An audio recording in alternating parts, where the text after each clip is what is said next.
오늘 묵상. 잃은 양을 대하는 바른 태도. 마태복음 18장 15절에서 20절 말씀. 그리스도인으로 살아가야 할 삶에서 가장 어렵고 힘든 일은 무엇일까요? 종종 자신에게 던져보는 질문입니다.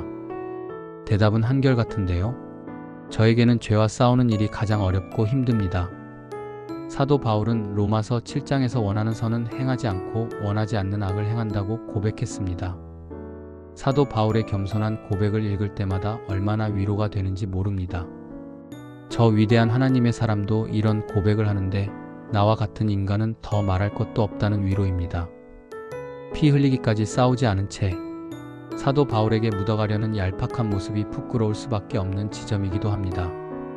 이 사망의 몸에서 건져내실 분이 오직 예수 그리스도라고 고백한 바울의 고백이 저의 고백이기도 합니다.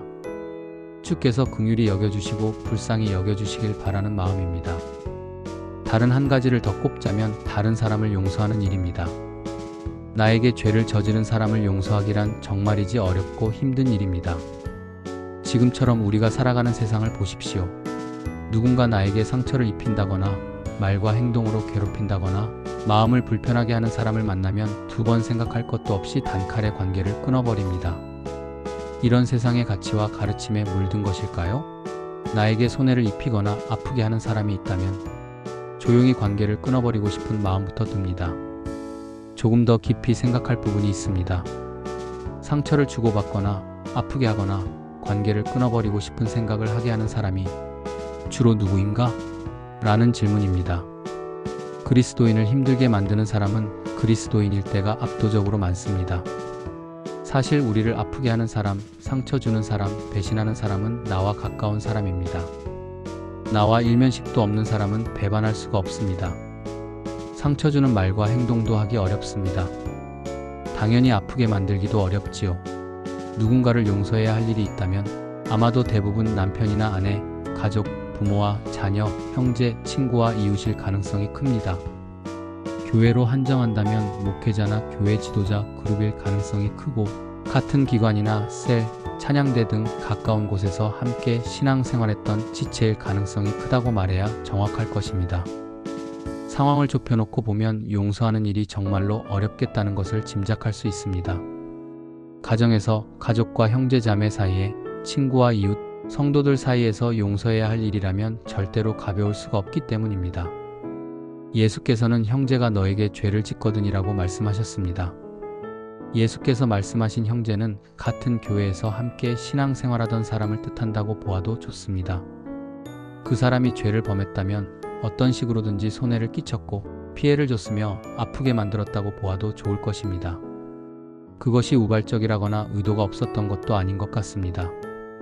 죄라는 단어가 보여주듯 그것은 상당히 악의적인 행동이나 말일 수 있습니다. 이런 일을 겪으면 마음이 상합니다. 잊고 싶어도 쉽게 잊을 수 없습니다. 고통스러우니까요. 예수께서는 단둘이 만나 충고하라고 말씀하셨습니다. 화해의 손을 내밀라는 말씀입니다. 이 일로 그가 돌이키고 용서를 구한다면 형제를 얻게 되리라고 가르쳤습니다. 물론 그렇지 않은 때가 있다고 말씀하셨습니다. 그럴 때면 한두 사람을 데리고 가서 그 문제를 이야기하라고 하셨습니다. 믿을 만한 한두 사람이겠지요. 증인의 역할을 잘 감당할 사람일 것입니다. 그들을 통해서 이 사람이 죄를 인정하고 회개하고 용서를 구하면 형제를 얻을 것이라는 말씀입니다. 안타깝게도 그때도 고집을 꺾지 않는 사람이 있었던 것 같습니다. 굳이 가정하지 않아도 경험으로도 이런 사람이 있다는 것을 우리는 알고 있습니다. 그때는 교회에 말하여 교회가 그에게 말하게 하라고 말씀하셨습니다.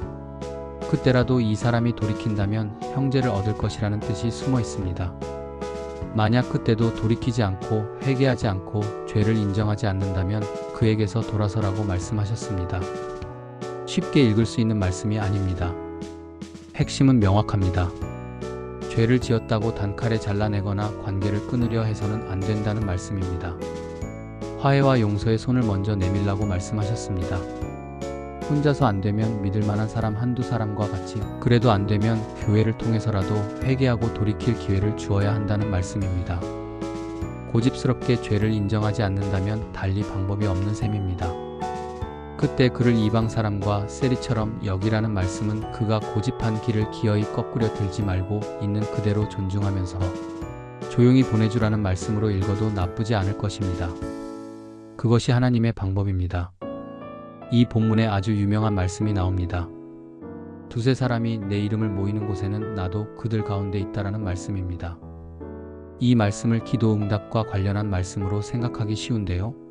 기도 응답과 관련한 말씀이긴 하지만 어떤 기도에 관한 응답인가를 놓치는 것처럼 보입니다. 예수께서는 누군가를 용서하기 위해 두세 사람이 모이는 곳에 함께 계십니다. 이 땅에서 꼬이고 매듭진 관계를 풀려고 교회가 모인 곳에 예수께서 함께 하십니다. 그 높고 거룩하고 아름다운 길을 걸어갈 힘을 불어넣어 주시기 위함이 아닐까요?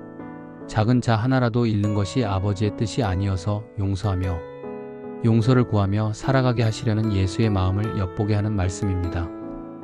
말씀을 통해 예수의 마음을 배우고 잃어버린 자를 대하는 올바른 태도를 배우고 실천하며 살아가야겠습니다. 오늘 기도 1. 죄와 싸우되 피 흘리기까지 싸울 수 있는 담대한 용기와 믿음을 허락하소서. 2.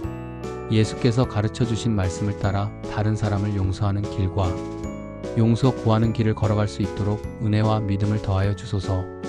3. 작은 자 한 명이라도 지키시려는 하나님의 마음을 알아가고 배워서 하나님의 마음으로 다른 사람을 대하며 살아가는 하나님의 자녀 되게 하소서. 고맙습니다. 복 있는 하루 보내세요.